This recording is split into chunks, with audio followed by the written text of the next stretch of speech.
Hello and welcome to The Hated and the Dead with Tom Lehman. In one of the more topical episodes of the podcast, my guest and I examine the leader of a country increasingly on people's minds. The murder of a Kurdish woman in Tehran on September the 16th of this year has sparked a series of protests in the Islamic Republic of Iran.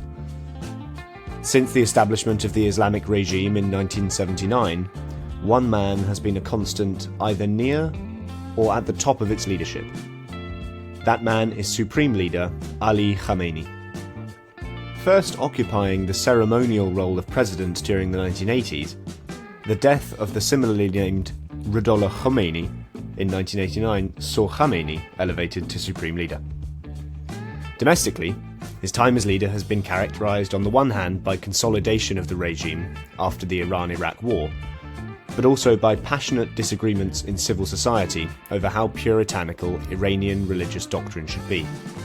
The presidency has changed hands from stalwart conservatives like Mahmoud Ahmadinejad to reformer Hassan Rouhani, and back again in 2021 to hardliner Ebrahim Raisi.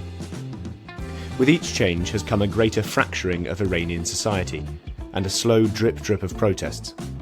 Khamenei, at 83, is still at the helm, and has recently spoken out against the protests and reaffirmed his support for President Raisi.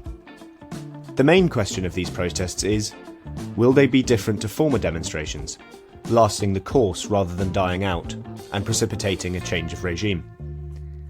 I generally believe that those who have knowledge don't predict, and those who predict have no knowledge, but it's nonetheless interesting to speculate on Iran's future.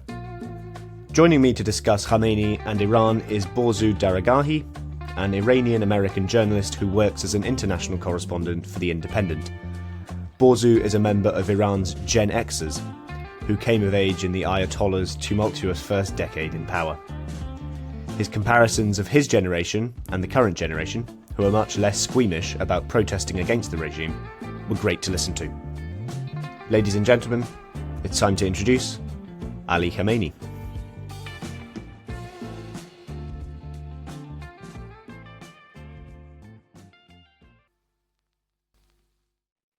Hi Borzou, how are you? Good, thank you. Borzou, we're talking about Ali Khamenei today. He has been the supreme leader of Iran since 1989. So much of what we're going to discuss today will revolve around Islam and the intersection between religion and politics. Can you start the conversation by talking a bit about the importance of Islam within Iranian society? Well, the Shia version of Islam as espoused by the Iranian regime is the official state ideology. I think that's important. And so it's sort of, propagated throughout the government in a kind of statist format. And, there's all these institutions that are under the religious institutions are under the control of the government and so on. So I think that's the first important takeaway. But then as far as the society goes, Iran is overwhelmingly Shia Muslim, perhaps 90%, maybe 85%, and overwhelmingly Muslim, maybe, another 10% or more are Sunni Muslim or, tiny other sects of Islam. And then you have a smattering of Christians, Jews, Baha'is, Zoroastrians as well. In Iran, the way that the Shia faith is practiced generally and largely is as a, and it's kind of different, and I have this experience of having spent time in Iraq, a lot of time in Iraq and Afghanistan, which also have significant Shia populations. In Iran, it's almost like this, I call it like the cult of Hussein. Who is Hussein? Hussein is the, grandson, one of the grandsons of the Prophet Muhammad, and he was the kind of, and the son of Ali, who was one of the caliphs after the death of Muhammad, one of the rulers of the Muslim world for a period. And there was a big split in the Muslim religion between the kind of people who thought the tribes should decide on the successor after Ali, and those who thought that no, it should be it should go down the family line, with Hussein being the next in the family line. And in the 7th century, there was this famous battle on the outskirts of the city of Karbala in southern Iraq, where Hussein, kind of along with like a few dozen of his compatriots, was up against the whole army of the Caliph, and he was, obviously slaughtered in this battle. And that is the sort of rallying cry of the Shia faith. And the way that Shia Islam that is practiced in Iran is like this, very almost sometimes, I don't want to say this because people it'll get me in trouble maybe, but like almost like kind of paganistic. There's this real adherence to shrines and worshiping at shrines, but also having picnics at those same shrines afterward, maybe playing a bit of football. And you pray, you eat, you play around a bit, and you go home. And if you're asking how the religion is kind of practiced in the country, it's generally like that. That's how people are religious. They kind of see it as this lifestyle almost. The religious people, and even non-religious people, adhere to some of these rituals. Khamenei, who's the subject of our conversation today, was one of the people that have become collectively known to the Western world as the Ayatollahs. What is an Ayatollah? An Ayatollah is the highest ranking cleric in the Shia faith. And you have students who are basically, they're just learning, they're called talibs. And then you have people who are, Hujjatul Islam, and they're mid-ranking clerics who are able to spread the word, call. It basically means, Hujjat means caller. You're basically able to go and, preach, etc. And then you have what you call mujtahid. It comes from the word ijtihad, which means interpret in Arabic. And these mujtahid or ayatollahs are able to, interpret the sacred texts of Islam and so on, and they have this sort of permission to do so. They are reviewed by their peers. They're how does someone become an ayatollah? Other ayatollahs come together and agree that this guy is a mujtahid, and he has the learning and scholarship to be able to interpret the words and give edicts, give judgments on how people should live their lives, and is able to become a source of emulation by the faithful, and people can follow them. If we think about Khamenei's reasons for becoming a cleric, a religious figure, what would you pull out of his early life that might explain why he became not just an adherent of Islam or just a kind of, let's say, common and garden adherent of Islam, but somebody who practiced the faith and preached it as well? He is not a legitimate, we know that he was not a legitimate mujtahid. He's an opportunist and a politician, and he tried his hand out as a young man in many different kind of political spheres, and eventually, kind of went the path of the religious scholarship, because that's what his dad wanted. He also, flirted with leftism for a while. He flirted with poetry, not really accepted in those worlds, of kind of those elitist circles, feeling rejected. He, kind of pursued the path that was laid out for him by his family. He was a, low-ranking cleric with a lot of political ambition. And, when the revolution happened, he kind of wiggled his way into, various positions. He became a Friday prayer leader. He became a defense official. He went out to the front during the Iran-Iraq war. He was eventually made president at a time when president was a very, very minor ceremonial post, and the prime minister had a little bit more power.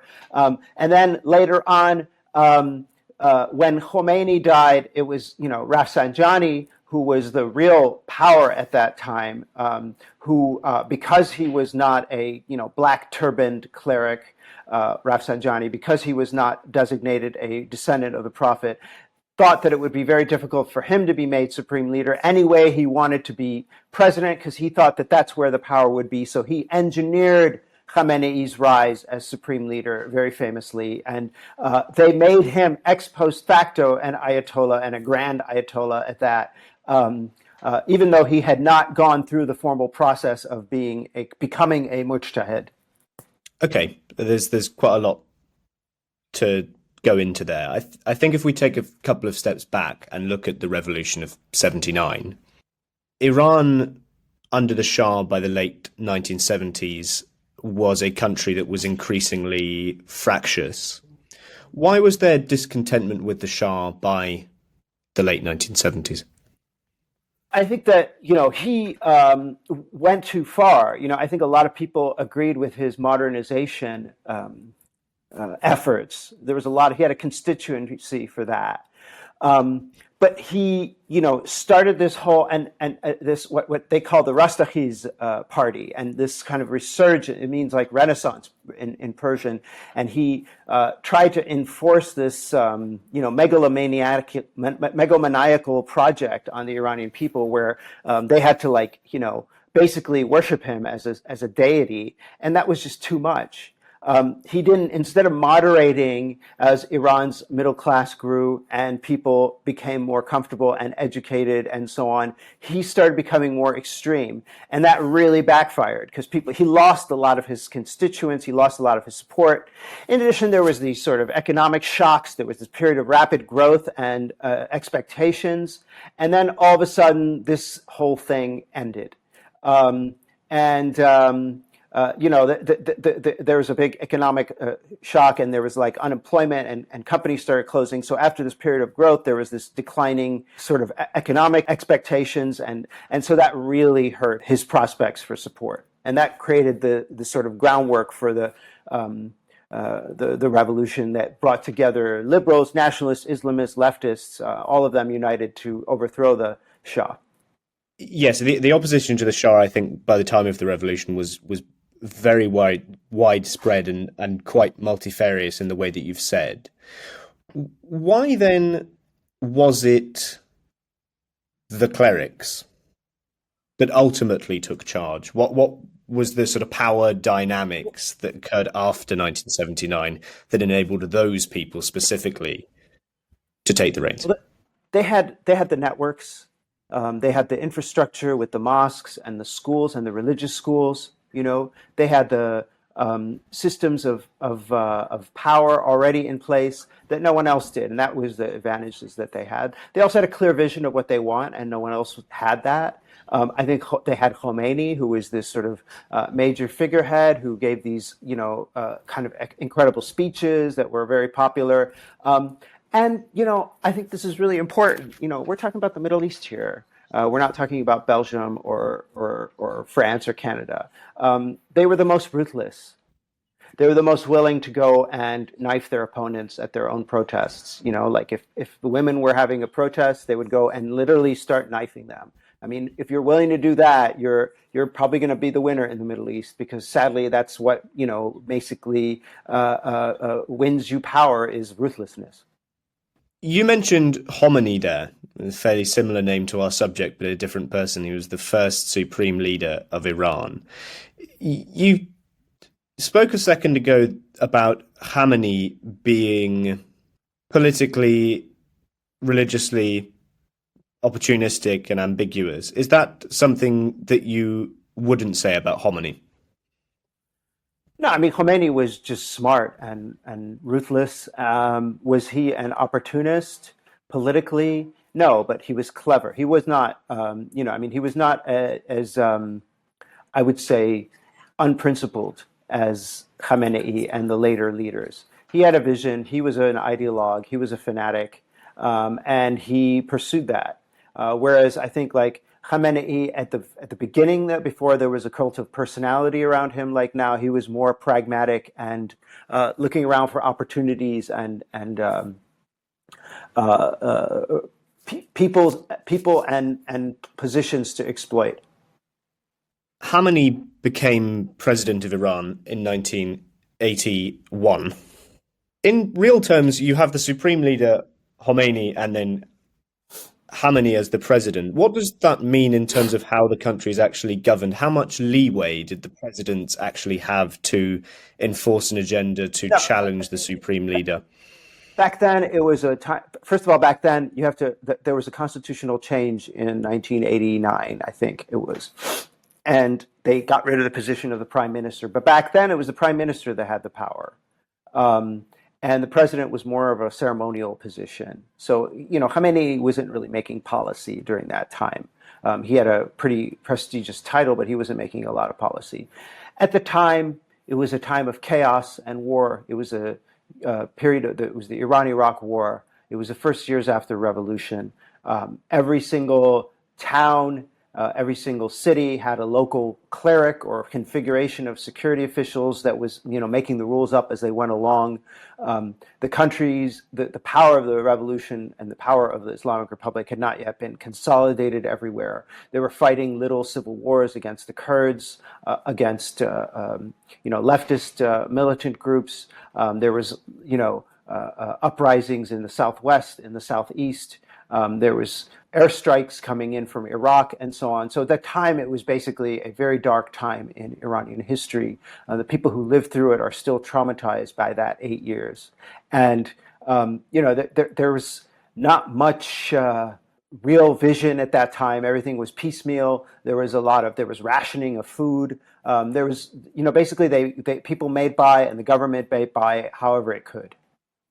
Was there ever the realistic chance of the new Islamic Republic folding and falling apart?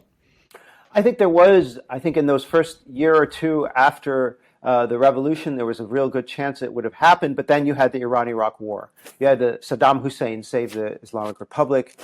His invasion united the country around the Islamic Republic. As bad as these mullahs are, everyone said, we don't want to submit. We don't want to give up our country. He's going after the oil areas. That's the future of Iran.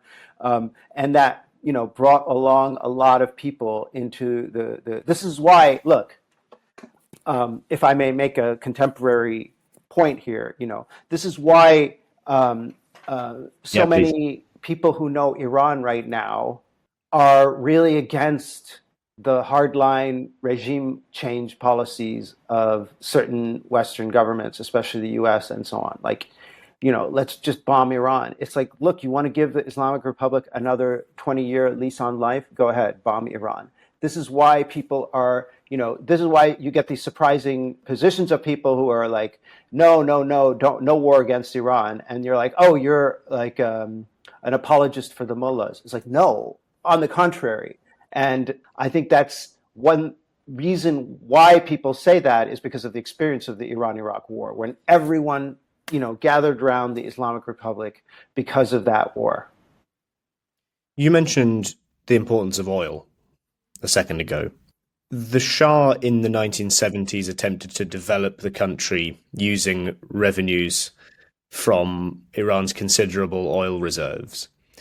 Have the successive regime of the Islamic Republic, have they used oil as a way of funding the economy in the same way that the Shah did? Are they any more sophisticated economically than the Shah was? I think that, I don't know if it was necessity is the mother of invention. And I think that and it's surprising to people. And it was like, it was interesting, like the Trump administration, people who were, kind of clueless, they would be like, we're going to strangle Iran's economy by, cutting off oil sales. It's like, well, no, you're not. It'll hurt. But you don't understand that Iran's economy has gotten very diversified over the last, 30, 40 years. So oil is only about half of it. There's steel, there's foodstuffs, there's exports, there's a consumer market inside the country, there's textiles, there's all sorts of different, I don't know if it was the Islamic Republic's policy planning, probably not. I just wouldn't give him that credit. I would just say that, entrepreneurial Iranians have done, really well in expanding the country's economy over the last 40 years, despite the restrictions and bad policies imposed on the country by the managers in the government. Khamenei became the supreme leader at the end of the 1980s. 1989, You yes. alluded to the run-up to that. You alluded to the run-up of that a second ago. Can you go into a bit more detail as to how how Khamenei ended up being the supreme leader? Well, there was you have this body called the Assembly of Experts, and there are a bunch of clerics that are supposedly elected by the people, but they are vetted. The candidates are vetted by the Council of Guardians, which is, in Iran's complicated system, it's like, kind of hybrid, semi-democratic and theocracy.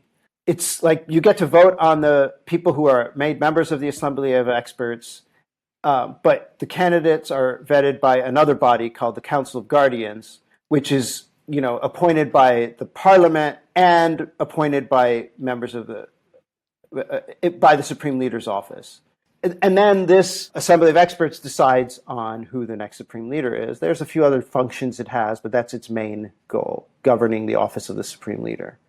And, after Khomeini died, there was debates as to who would succeed him. There was no natural heir to the throne, so to speak. And they, Rafsanjani, who was a very, Hashemi Rafsanjani, who was then one of Ruhollah Khomeini's favorite people and, one of his adjutants, he wanted a weak supreme leader so that he can pursue power in the political realm. He was more of a pragmatic guy, and he wanted to fix up relations a little bit with the West. He wanted to get trade going again for the country. He was himself, Rafsanjani, the heir to a pistachio fortune. He came from money. He believed in money. He wanted the economy to flourish. He wanted to concentrate on that as president, and he wanted the supreme leader to just sort of, stick to overall big picture stuff. And he saw in Khamenei a relatively weak guy that would allow him to do that. It was a gross miscalculation in a way, but he engineered Khamenei's rise as supreme leader. And, for the first few years, he was rather weak. And Rafsanjani had the kind of run of the country during the 90s. But then, something happened. And that something that happened is that in 1997, there was an election, and the guy that was supposed to win, Natak Nouri, didn't win, as the Iranian people rallied around in a shock move that completely stunned the establishment. The Iranian people rallied around a little-known, former culture minister, Mohammad Khatami, and they made him overwhelmingly president. And then they, 4 years later, they did it again with an even higher number of people. This like soft-spoken guy nicknamed Ayatollah Gorbachev in the West. This, soft-spoken reformist guy who talked about individual rights, who talked about rights for Kurds, talked about, liberties and individual liberties and the arts and so on. And this threw the establishment for a loop, and the hardliners were freaking out. There was a flourishing of like new newspapers and new cultural institutions, new filmmakers, political activists emerging on the scene. Foreign correspondents started returning to Iran and, renting houses there and kind of bringing the country into the mainstream of the world a little bit. Then what happened is that the Revolutionary Guard and the hardliners, seeing what was happening, freaking out, they rallied around Khamenei as their bannerhead, and they, formed this alliance with Khamenei, and they started, rallying their forces to combat this reformist trend. And that's really what was the turning point, and that's what basically, they started building a kind of cult of personality around this very uncharismatic, terrible speaking guy, Khamenei, and elevating him and, trying to recapture the original spirit of the revolution using Khamenei as their, bannerman, so to speak. And so, the empire struck back, so to speak. If you look at the period when there seemed to be this kind of reformist streak gaining ground in Iran, and before that with Rafsanjani, you spoke of him as a pragmatist, somebody that wanted to sort of produce stabler relations with the West, trade with them more. Do you think that when it was still on the table, do you think that it actually produced positive results? Do you think it improved Iran? Yeah, I think it did. I mean, I lived in Iran from 2001 to 2007. I continued to visit until 2014 when it became impossible. And yeah, you could see the country improving. You could see life standards improving.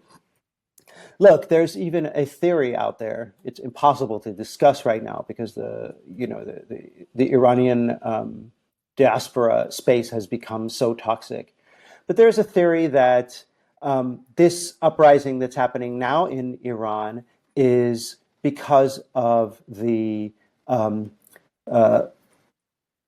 election of Hassan Rouhani in 2013 and the economic benefits that that brought, the easing of sanctions, the improvement of relations with the West, and the new middle class that it created. This, what the theory is that this Instagram generation are the result of that opening, of that flowering from 2013 to 2021, and that all of a sudden you have this guy who was elected last year, Ebrahim Raisi, this hardliner, trying to again bring back the spirit of the revolution with his fundamentalist attitudes and hardline approach to everything, confronting this new middle class, and this is the result of that. So yes, absolutely, between 1997 when Khatami was elected, from that time there was a real opening, a real creation of a more powerful, more assertive middle class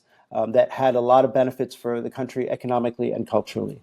You spoke about the kind of reformist and conservative movements and the fact that it almost seems as if there's been a kind of continuous pendulum swing since the 1990s between them. They take it in turns of running the presidency with Khamenei at the top. The way that Iran is often discussed in the West is as a dictatorship. It's often spoke about as authoritarian and totalitarian, and I dare say it is in certain aspects. But there does at least seem to be quite a healthy and vibrant political civil society if those two different strands can survive and speak to one another and contest. To an outsider. I could be wrong. I would call it less healthy and just, really struggling to emerge. There is a civil society.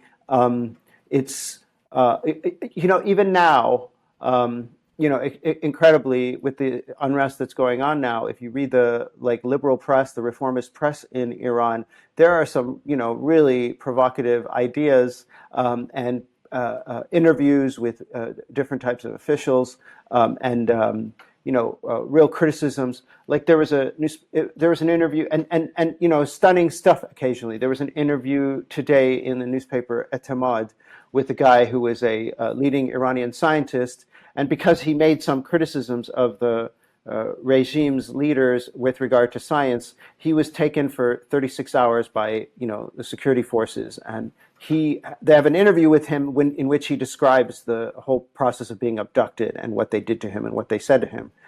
So there's this daring spirit on the part of people. Look, I wrote about this in when was that? 2019 for a piece for the Atlantic Council. Is the Iranian leaders would love to have a Middle East China or North Korea. But, that's not who the Iranian people are. They're not really, they're much more unruly than that. Maybe even the Chinese people are more unruly than that, or maybe even the North Koreans, but they just have better methods of control. But the Iranians never follow the rules. And the more you kind of push them, the more you risk that they will react. And, they thought, the Iranian regime thinks that through a combination of electronic surveillance and violent repression, they can control the society, but that's probably not going to happen. And the end result won't be a Middle East North Korea. It'll just be another Iraq or Syria. This is what I wrote in 2019 after the protests that erupted in November of that year, 3 years ago exactly, when the regime used violent force and internet shutdowns to suppress those protests. Khamenei sits atop this very unwieldy society and political system. Do you think that he basically sees his role as attempting to triangulate and to find a sort of compromise between those two strands in order to make sure that the system doesn't fall apart? Or do you think he is a sort of partisan hardliner? Oh, I think he's definitely more of a partisan hardliner. And there were some times at some points when he's tried to pretend to be a little bit more relaxed and liberal and so on, but not, or at least seem to be above the fray. But no, that's not. He's not above the fray. He's part of the fray, and he's an advocate of the hardline position. And he's, to a large extent, super dependent on the Revolutionary Guard at this point. Like I said, the Revolutionary Guard kind of made him. They aligned with him in 1997 and basically kind of tried to beat back the reformist movement then. And they are on the ascendant even now. So, he can't cross them. They are the security forces. They are the forces of repression. They control the Basiji militia, the street side plainclothes paramilitaries that are the front line of the effort to crack down on people. So, yeah, I think that he is not, there are points where he tries to depict himself as slightly above the fray, but he's not. And no one believes for a second that he's above the fray. If we discuss what's going on in Iran at the moment, you've alluded to it. There have been protests going on in Iran for about the last 6 weeks. They've seem to be getting increasingly violent after the death of a Kurdish woman in custody, Mahsa Amini. What's going on in Iran right now? Well, I think, like I said, you have this, new generation of youth who are, they don't have the trauma and fear of the 1980s that we talked about, the wars, the years of war and deprivation, and the dark years of the 80s that kind of make a lot of people of my generation, like Gen Xers, Iran's Gen Xers, and so on, when they're like, hey, let's go out in the street and protest. Those older people, slightly older people in their 40s and 50s will be like, no way, because as bad as things are now, we remember when it was worse. So these young people out there on the streets, they're like 16, 17, 18, 19, 25 even. They don't really remember that time. They're not as traumatized by that time at all. And so they're like, yeah, we're going to go out into the street. We're going to protest because these guys, we hate them. We hate the regime. We've known nothing but the regime. We blame them for everything. We don't have any, they keep talking about the Shah. We don't know what the hell they're talking about. Shah sounds like a pretty cool guy when I see his son on satellite channels. So whatever. They keep talking about this religion stuff. Well, I don't believe in this religion stuff. I'm a, secularist. I'm a hippie. I'm into self-help books. This stuff doesn't connect to me at all. And so you have these octogenarian, septuagenarian leaders managing this country, making these slogans and so on. And these kids are just they're modern kids. They speak good English. Even the kids from the lower classes now, they're teaching English at the schools and they don't want to learn Arabic. The kids want to learn English. And so they're, incredibly, even my eyes, I just, can't imagine it, but I think it's something that's happening in where I live in Turkey as well. You don't have the ethnic tensions that were there, 20, 30 years ago. You have the kids from Baluchistan, the kids from Kurdistan, the kids from, Azeri backgrounds, the kids from Arab backgrounds, Persian kids, and they're just Iranians. And they don't really have that tension that was there before. It's interesting. I think in a way, it's this is a success on the part of the Islamic Republic, that it's kind of wiped away those differences, but it's a success that is auguring a kind of national unity against the Islamic Republic. Because these kids, the sort of divide and rule tactics of the past, if there is a revolution, the Kurds are going to take over. Well, if the Kurds are going to take over, why are they saying, from Kurdistan to Sistan, Baluchistan, I will sacrifice my life for Iran? They're not chanting Kurdish slogans. They're chanting slogans in favor of Iran. Even the people in Baluchistan are holding up signs for woman, life, freedom. We support Iran. We want a free Iran.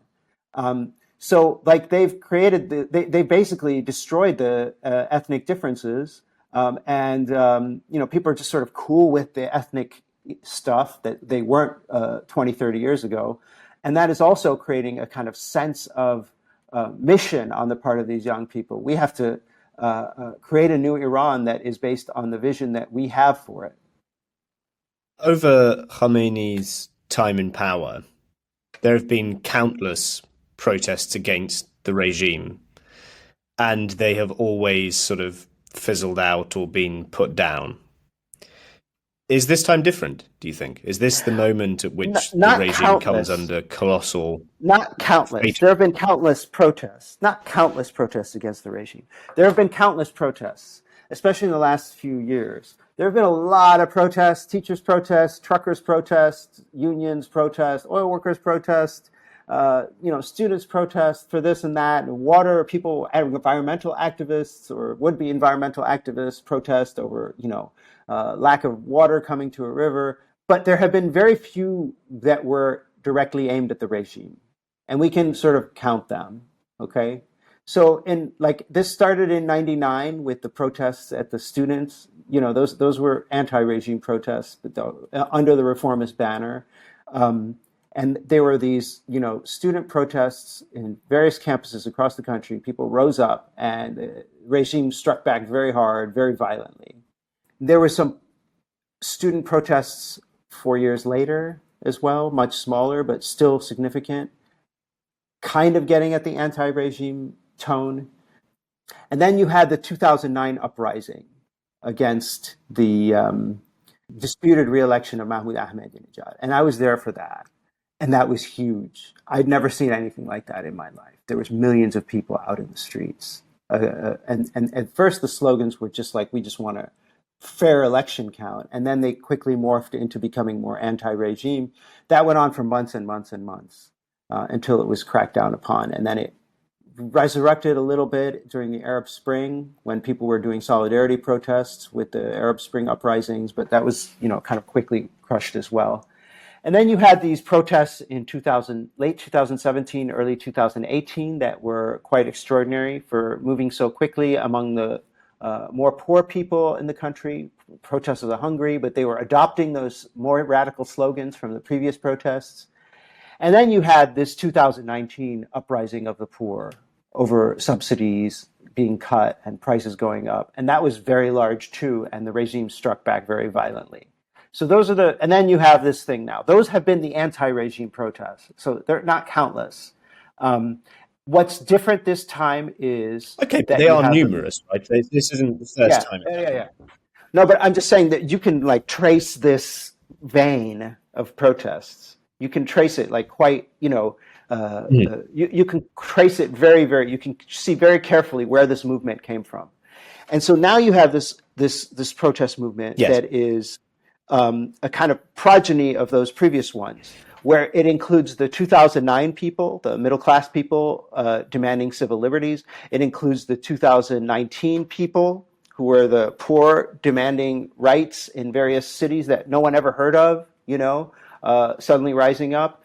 What makes this different is the cross-regional aspect of it. It's the cross-class, people from different class groups going out into the streets. And I think it's super important to emphasize is the leading role of women in these protests and leading kind of status of women. That's unique, not just for Iran, it's unique for the Middle East and maybe even in the world, where you have a, kind of feminist inspired movement, or at least not maybe, I guess it's sort of feminist. Let's emphasize women's rights and civil liberties as a kind of metaphor for the overall state of society. But to have women in the leading role, protests are not just about hijab, but they're also about, a million other things that the hijab is just the most visible symbol of. I think that's quite unique for Iran. And if you look forward to the weeks and months ahead, what are the chances, do you think, that these protests continue to the extent where they become something more than those previous iterations? That's to say, that these protests begin to constitute a genuine threat to the survival of the regime? I mean, that's a hard one to answer. I think one of the main reasons it's a hard one to answer is that the protests are not fizzling out. The momentum is still there. 50 days almost into it. The November 2019 elections protests ended in less than a week. The 2009 protests kept resurrecting every few weeks, every few months. For a while, but you didn't have the daily activity that you do now. So it's hard to see where it's going because we're in uncharted territory. We're on I was listening to Clubhouse. Someone was saying that we're on we're bushwhacking here. I don't know if people in Britain understand what that means. Bushwhacking is when you're off the trail. You're going through the jungle and you're not on the regular trail anymore. So no one's quite sure where it's headed, where you're going to end up with this. The regime is ruthless and has shown that it is very ruthless, but its violence is calibrated. They use very extreme Bashar al-Assad-like techniques against people in the periphery, i.e. in Baluchistan or the Kurdish areas and so on. But they're a little bit more cautious about using less using less than lethal methods of crowd control in the major cities. You never know whose son or daughter you're going to kill. That happened in 2009 where they ended up killing and jailing the sons and daughters of their own elite, people who were in the government, who were at the protests. And you never know who you're going to get. So you got to be careful on that. So I'm not sure where it's going to head. I honestly don't know where it will head. I think that the regime still has a lot of violence at its disposal, but I think that they are worried that if they use really harsh violence against ordinary people, they could get into a situation where the soldiers will refuse to fire. If you think about the West's role in viewing this context, these protests from the outside, you mentioned that there is a sort of feminist, secular strand within these protests. Does that reflect a friendliness among the people that are protesting towards the West, do you think? I mean, I think that they are, and I think people in Iran in general are friendly toward the West, except for the, real hardliners. On the other hand, it's like pretty, skin deep. And Iranian society, and sadly these days also, I guess, UK and US society, really conspiracy minded, fickle. And I think people in general have become, they just take on the opinion of the last tweet they read. And I think Iranians are no different. So yeah, maybe today they're your ally, but then they, hear someone on Clubhouse or Twitter Spaces saying something, and they're like, "Yeah, I agree with that guy. The West is our enemy." So I just don't trust these kinds of, are they pro-West? Are they pro-East,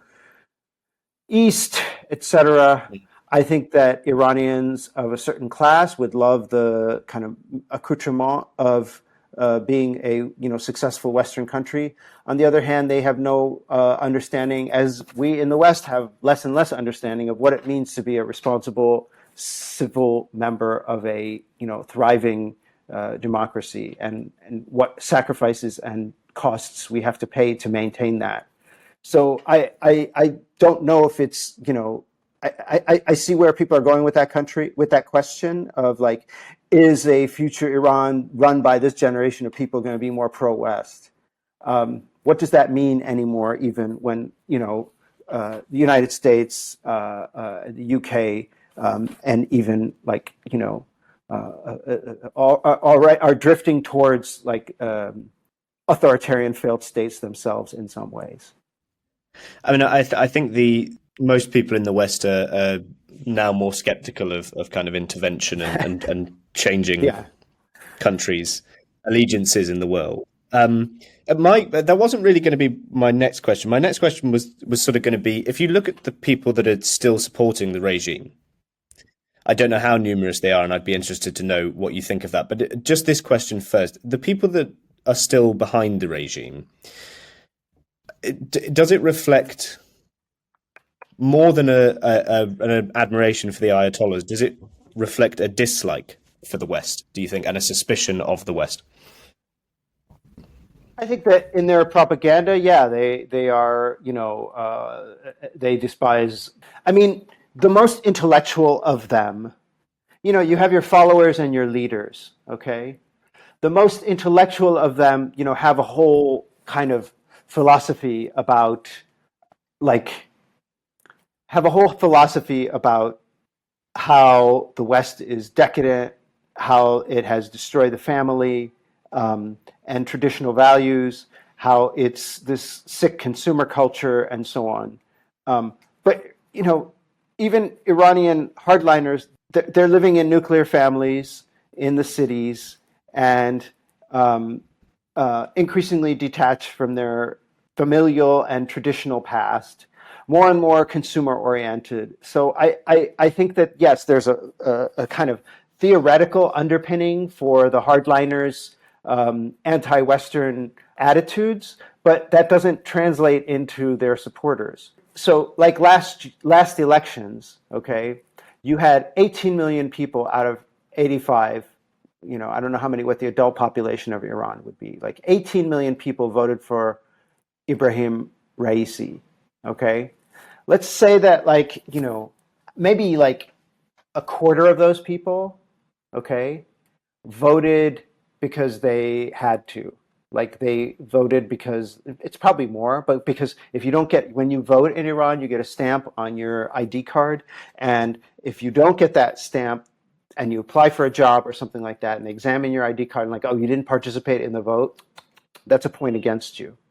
So let's say like there's 14 million adults in Iran that are supporting the regime. I think that's a fair estimate. But by and large, by far, the biggest vote in the last election was people who stayed home. Meanwhile, in 2017, when the reformists ran, okay, when you had Rouhani, Rouhani got 23 million votes, 24 million votes, 57% of the electorate. And many people said that there was cheating, that he actually had 66, and they made the number look better for Raisi in 2017. The reason I've asked you about the West is I was reading a couple of years ago about the assassination of Qasem Soleimani, and the author Patrick Cockburn, he's a British foreign correspondent, was. I know Patrick. Yeah. Oh right, okay. His argument about that assassination was it was a dreadful idea because it happened just at the point where support for the regime was beginning to slip, and the murder of Soleimani gave a unity to Iranians that they hadn't had. It's skin deep, though. Do you think that the biggest shot in the arm that the Islamic Republic could have at the moment, the regime, is an ill thought through Western intervention? But I just don't think it depends on what kind of Western intervention. If they, did a airstrike and killed Supreme Leader Ali Khamenei, I think a lot of people would cheer it right now. But that's not even legal for the U.S., much less any other country. It's specifically illegal for the U.S. to do that, and it could have big dire consequences. Otherwise, you might get a guy who's even more of a jerk later. So I don't think that it's the system that's the problem, not the individual. And even the Israeli officials that I have interviewed on this topic of assassinations and so on agree with that. That these targeted assassinations are Jack Bauer fantasy TV show type things rather than real solutions to problems. But yeah, I mean, I think that an ill thought out military intervention would rally Iranian hardliners who were wavering at this point, who are not sure about which side to be on, who have relatives who are part of the protest movement, who are disgusted by the way that the regime has handled the killing of Mahsa Amini, and it would rally them. It would probably not be a wise thing to do. You mentioned earlier that the IRGC, the Revolutionary Guard, were pretty crucial for Khamenei to become the leader that he has become. Do you think that the greatest threat to his personal future comes from them? Do you think that there's a chance that they could No, depose him? I've heard that. I've heard that, and some people that I really respect have proposed that as a kind of exit strategy for the regime at this point. I just don't see that happening, and I'll tell you why. Because the Revolutionary Guards are not as pragmatic as some analysts think that they are. They are crooked, but they are true believers, and they believe in the Islamic Republic, and they believe in Khamenei, and they believe in the system that it is. Nizam, system, the regime. We have to maintain the regime. It's all about that. And such a move on their part would, be too unpredictable to like push him out at this point. I think that that's not the way it'll happen. But when there will be a crisis is when he kicks the bucket. It almost seems as if there's like a very delicate house of cards here and everyone's too afraid to touch it for what might happen. Absolutely. Absolutely. And, the Supreme Leader actually spoke yesterday, and I watched the speech quite carefully, actually. The SOB is like so lucid. He's 83 years old, and he's more sharp than Trump or Biden, and I was just like, damn it, because these guys live for so long. And, he spoke in a very kind of cautious, gentle way. Well, they're healthy, right? They keep saying that he's gonna die, and and I don't believe it anymore. It's like opposition media keeps saying that he has like cancer. There was a New York Times report saying that he's in grave situation.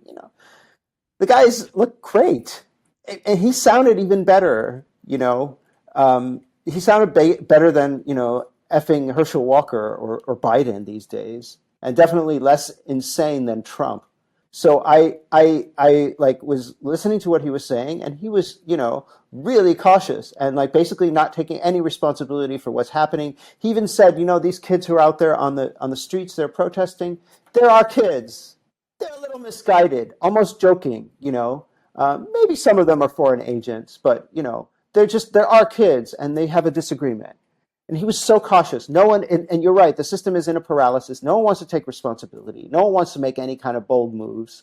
The Supreme Leader is old. No one wants to exclude themselves from being in power once he dies because of what they did during this time of crisis. So there's a caution and a paralysis, absolutely. The prospect of Iran falling into civil war is pretty terrifying, though. Yeah, and that's one of the stories that I'm working on. Is that possible? And you see some signs of it. You see some, rather irresponsible people in the exile community, from the safety of London and Berlin or Los Angeles, urging the people on the streets in Iran to take up guns. And on chat rooms and clubhouse spaces, there's discussions now about the merits or non-merits and risks of using violence against the regime. There are very many incidents in which Iranian anti-regime militants are firebombing the bases of the Basiji militia and also the Supreme Leader's offices in the various parts of the country. There are a bunch of those that you see. There have been a few incidents of people, taking out guns and using them in self-defense against the Basiji militias. And there's this debate about what would happen if there was violence. Is it good for the movement, bad for the movement? Is it okay to defend yourself? To what extent do we defend ourselves? People are fighting back. In some instances, they're attacking their attackers, taking control of them, pummeling them, and in a couple cases, even killing them. So far, there have been a large number of protesters that have been killed, more than 288 as of yesterday. But there have also been at least 30 members of the security forces who've died at the hands of the protesters when they have tried to crack down on the protesters capture them.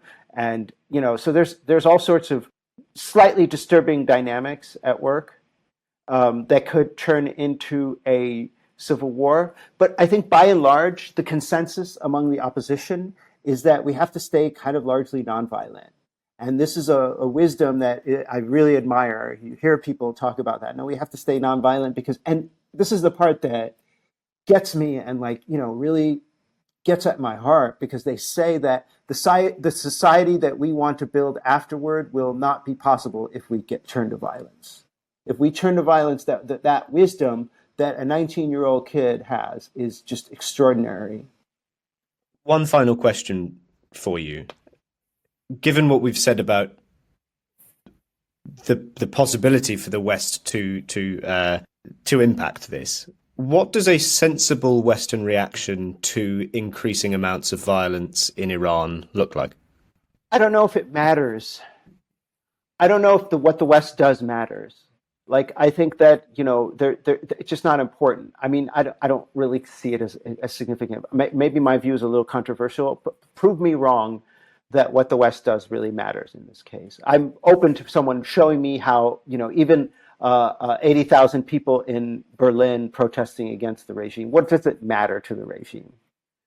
You want to hurt the regime, form a government in exile that is, credible and reflective of the society, and looks like Iran, and take that government in exile and have them issue statements that inspire the people in Iran, and then have that government in exile go to Delhi and Moscow and Beijing and lobby those governments to do something, because I just don't see what happens in Washington mattering at all.